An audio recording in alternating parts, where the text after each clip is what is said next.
Game kicks off and we get the big boppers back. We get Skelton and Valetini going absolutely berserk. Men, our thoughts on these two and their efforts the other night? Well, we just asked them, didn't we? I think the whole response from game one to game two was make sure these blokes get in there, get amongst it and create some havoc. And they had ball movement going forward. There was always the ability to break at least a tackle and take the ball forward. I thought Valetini was great the other night. Was it calf soreness? I think is that what they came up with at half time? And I'd have loved to seen him go a bit longer. I would love to have seen Will Skelton land a few more minutes as well.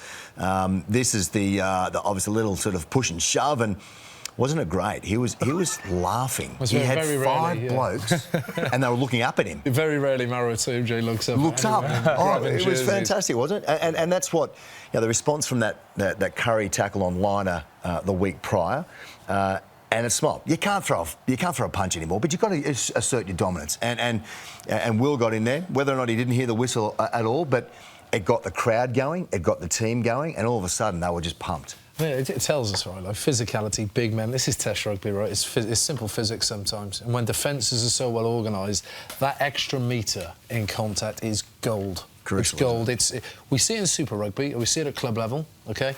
At Test level, it is gold dust. And those two provided it time and time again on the weekend. Just that winning that collision, getting that space between two defenders, three defenders sometimes to bring the big man down. They were super impressive. And also, and correct me if I'm wrong, and Hooks and Joe, you'll be able to speak to this really well. The fact that he has been playing at the top flight in France for so long now and plays against those guys week in, week out in the Champions Cup level, isn't it? That he just couldn't give a shit who he was squaring up against, did he? For want of a better description, he was just into it from minute one. Hey, would you if you were that big and that side? Like, I mean, he's got every right to, and that's what you want.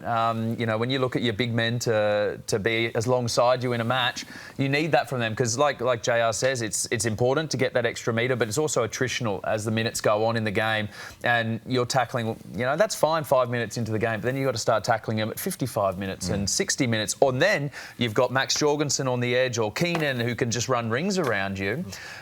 You know, so you've just been facing all this heavy contact. Then you've got guys who can dance. Like that's the blend and the mix that you need in the modern game. Unfortunately for the Lions, they didn't have to face those boys at minute 55, 60, right? Yes. So, you know, they came off for what reasons, we're not sure, probably injury, whatever. But, you know, when I saw they had gone off the pitch, as a fan, as a Lions man, I was a bit relieved.